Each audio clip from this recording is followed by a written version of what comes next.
Hi guys, welcome back to another session. मैं अब note लेकर आई हूँ आपके लिए करंट अफेयर्स का एपिसोड नंबर 709। आज की तारीख है 6 जुलाई 2020। हमारे दो चैनल्स हैं, पिनाकल और फ्रंटियर आईएएस, और अगर अब तक आपने इन चैनल को सब्सक्राइब नहीं किया है तो सब्सक्राइब करना बिल्कुल ना भूलिएगा। साथ ही साथ इस बेल आइकन को जरूर दबाना है ताकि हमारी आने वाली हर वीडियो की नोटिफिकेशन आपको मिल सके। हमारी दो वेबसाइट्स हैं sscjlpinacle.com और baljeedaka.com, इन दोनों को विजिट करना ना भूलिएगा। ये सेशन हर रोज सुबह 4 बजे अवेलेबल हो जाता है और वीडियो के एंड में आपसे क्विज के क्वेश्चंस पूछे जाते हैं जिनका आंसर आपको कमेंट सेक्शन में जरूर करना है। चलिए स्टार्ट करेंगे प्रीवियस क्विज के साथ। पहला प्रश्न था, धम्म चक्र दिवस किस भगवान की स्मृति में मनाया जाता है? तो इसका सही जवाब है भगवान बुद्ध। और दूसरा प्रश्न था, मानवीय कार्य के लिए डायना पुरस्कार 2020 के लिए किस भारतीय को चुना गया है? तो इसका सही जवाब है श्रेया ठकराल। चलिए स्टार्ट करेंगे आज के सेशन के पहले क्वेश्चन के साथ। Cellular operators association of India COAI के महानिदेशक के रूप में किसे नियुक्त किया गया है? तो इसका सही जवाब है option number C, lieutenant general SP Kochhar. Cellular operators association of India COAI ने हाल ही में वित्त वर्ष 2019-20 के लिए अपनी वार्षिक आम सभा की बैठक संपन्न की। COAI ने लेफ्टिनेंट जनरल SP कोचर को अपना महानिदेशक नियुक्त करने की घोषणा की है। उन्होंने राजन S मैथ्यूज से पदभार संभाला है, जिन्होंने 2010 से महानिदेशक के रूप में कार्य किया है। Lieutenant general doctor SP Kochhar एक सैन्य दिग्गज सिग्नल ऑफिसर के रूप में सेवानिवृत्त भारतीय सेना के ICT विंग के प्रमुख रहे हैं, जहां वे सेना के सभी दूरसंचार और IT नेटवर्क की योजना, क्रियान्वयन और संचालन के लिए जिम्मेदार थे। वे हाल ही में telecom sector skill council of India के CEO थे। यहाँ आप उन्हें फोटोग्राफ में देख सकते हैं। और एडिशनल इंफॉर्मेशन की बात करें तो COAI ने वर्ष 2020-21 के लिए नए चेयरमैन के रूप में भारतीय एयरटेल के मुख्य परिचालन अधिकारी अजय पुरी की नियुक्ति की घोषणा की है। रिलायंस जियो इन्फोकॉम के अध्यक्ष प्रमोद कुमार मित्तल एसोसिएशन के उपाध्यक्ष होंगे। अगला प्रश्न है, वर्ष 2020 में अंतर्राष्ट्रीय सहकारिता दिवस कब मनाया गया है? तो इसका सही जवाब है ऑप्शन नंबर बी, 4 जुलाई। प्रत्येक वर्ष जुलाई के पहले शनिवार को संयुक्त राष्ट्र सहकारिता के बारे में जागरूकता बढ़ाने के लिए अंतर्राष्ट्रीय सहकारिता दिवस मनाया जाता है। इस वर्ष 2020 में जलवायु परिवर्तन से निपटने के लिए सहकारी समितियों के योगदान पर ध्यान केंद्रित करते हुए 4 जुलाई को अंतर्राष्ट्रीय सहकारिता दिवस मनाया गया। UN ने अंतर्राष्ट्रीय सहकारिता दिवस 2020 मनाने के लिए #कूप्स फॉर क्लाइमेट एक्शन मुहिम भी चलाई है। संयुक्त राष्ट्रीय अंतर्राष्ट्रीय सहकारिता दिवस 1923 से जुलाई के पहले शनिवार को हर साल मना रहा है, जिसके माध्यम से नागरिक उनके समुदाय और राष्ट्र की राजनीतिक उन्नति के लिए आर्थिक, सामाजिक, सांस्कृतिक योगदान देकर अपने जीवन को बेहतर बना सकते हैं। सहकारिता दुनिया भर में 280 मिलियन लोगों को रोजगार देती है, जो दुनिया की नियोजित जनसंख्या का 10% है। यहाँ पे क्विक रिवीजन की बात करें तो भारत में राष्ट्रीय चार्टर्ड अकाउंटेंट दिवस कब मनाया जाता है? तो इसका सही जवाब है 1 जुलाई।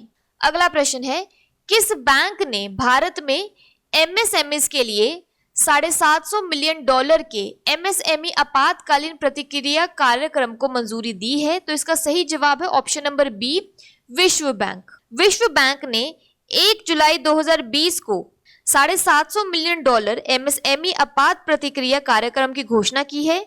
यह कार्यक्रम ऐसे सूक्ष्म, लघु और मध्यम उद्यमों MSMEs के लिए वित्त के प्रवाह को बढ़ाने में सहयोग करेगा, जो कोविड-19 महामारी से प्रभावित हैं। यह कार्यक्रम भारत के तकरीबन 1.5 मिलियन MSMEs की तत्कालीन नकदी और क्रेडिट जरूरतों को पूरा करेगा। यह कार्यक्रम MSMEs में नौकरियों की सुरक्षा के अलावा उन्हें बिखरती अर्थव्यवस्था के सदमे का सामना करने के लिए भी सहायता करेगा।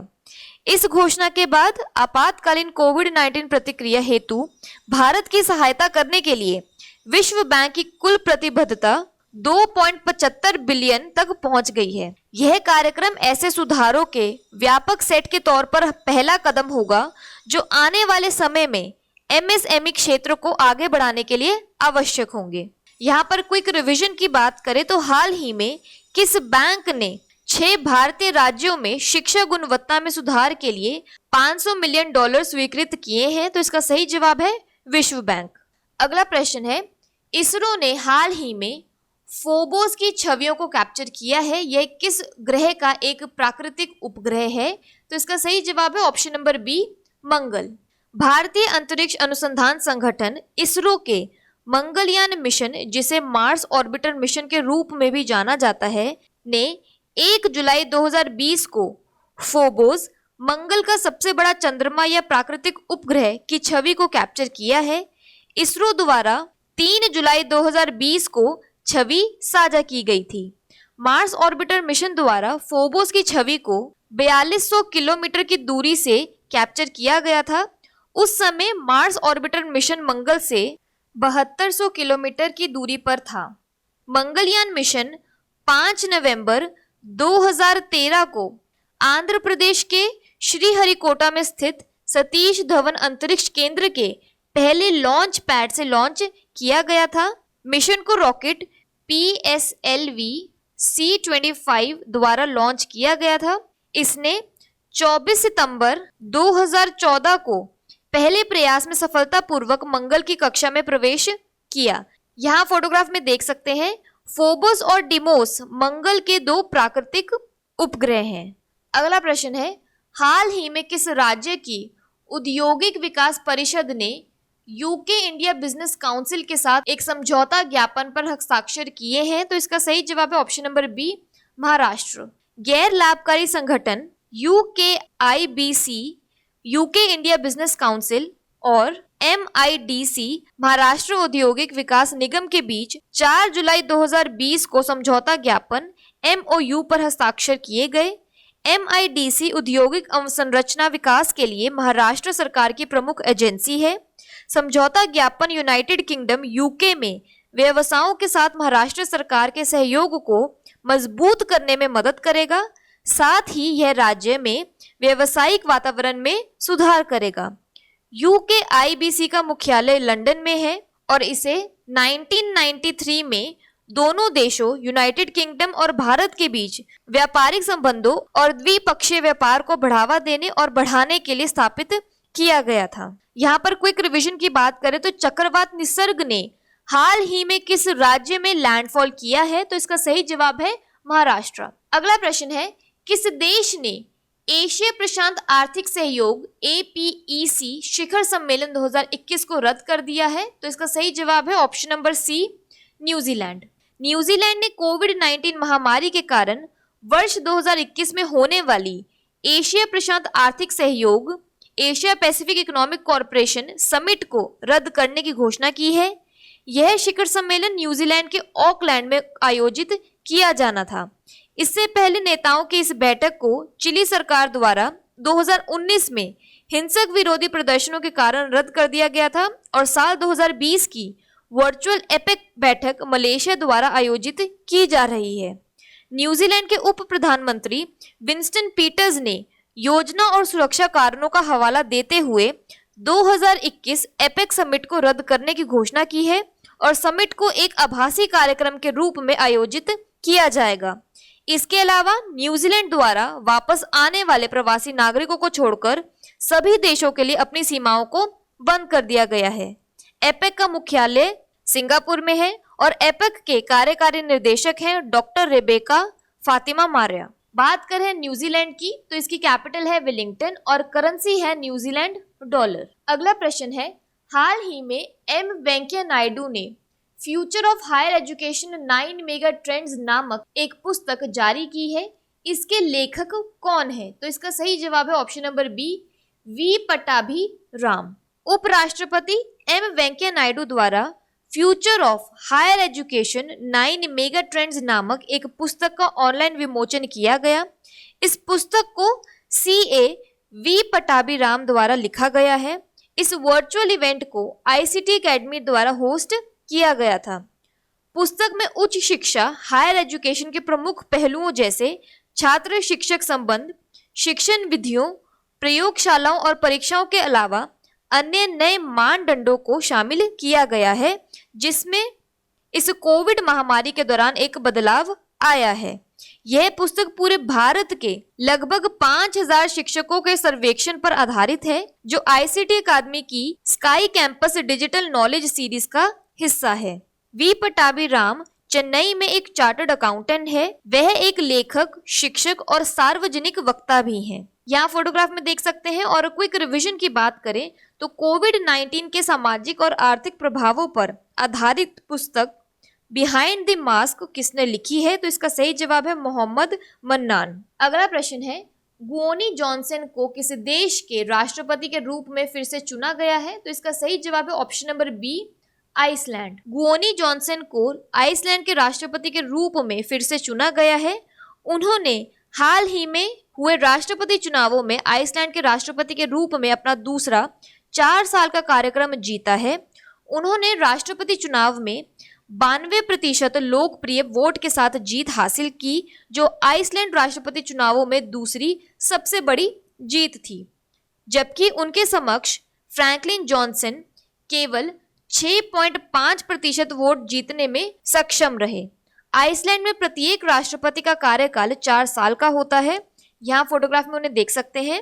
राष्ट्रपति के रूप में पद ग्रहण करने से पहले जॉनसन ने आइसलैंड विश्वविद्यालय में इतिहास के प्रोफेसर के रूप में काम किया। बात करें आइसलैंड की तो इसकी कैपिटल है रेकजैविक और करेंसी है आइसलैंडिक क्रोना। अगला प्रश्न है, ओलंपिक चैंपियन लिन डेन ने हाल ही में संन्यास की घोषणा की है।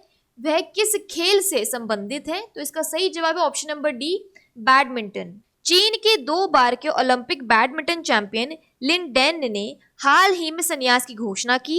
लिन डेन को बैडमिंटन के सर्वकालीन महान सिंगल्स खिलाड़ियों में से एक माना जाता है। उन्होंने 2008 बीजिंग और 2012 लंदन ओलंपिक्स में सिंगल्स के गोल्ड मेडल जीते।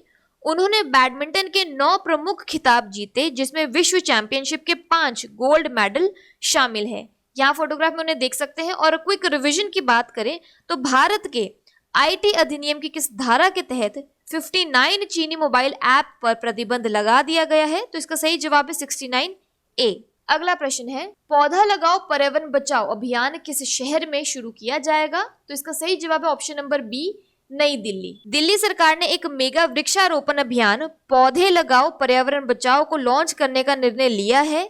यह अभियान 10 जुलाई 2020 और 26 जुलाई 2020 तक जारी रहेगा। 2017 में नई दिल्ली में हरियाली का आवरण 299 वर्ग किलोमीटर था। 2019 में इसे बढ़ाकर 325 कर दिया गया। दिल्ली सरकार के पर्यावरण मंत्रालय ने 2021 तक 350 वर्ग किलोमीटर के हरित आवरण का लक्ष्य रखा है। इस अभियान के तहत 17 दिनों में 31 लाख पौधे लगाए जाएंगे। राष्ट्रीय राजमार्ग 20 NH20 में ITO के पास अभियान चलाया जाएगा। 31 लाख पौधों में से 20 लाख पौधे बड़े पेड़ों के होंगे, जबकि शेष 11 लाख पौधे झाड़ियों के होंगे, जो सड़कों के दोनों ओर लगाए जाएंगे। बात कर लेते हैं आज के सेशन के क्विक समरी की। Cellular operators association of India COAI के डायरेक्टर जनरल के लिए किसे नियुक्त किया गया है? लेफ्टिनेंट जनरल SP कोचर को। इंटरनेशनल डे ऑफ कोऑपरेटिव 2020 कब मनाया गया है? जुलाई 4 को। किस बैंक ने $750 मिलियन के साथ MSME इमरजेंसी रिस्पांस प्रोग्राम चालू किया है? वर्ल्ड बैंक ने। इसरो ने हाल ही में एक उपग्रह फोबोस की इमेज शेयर की है। वह किस ग्रह से संबंधित है?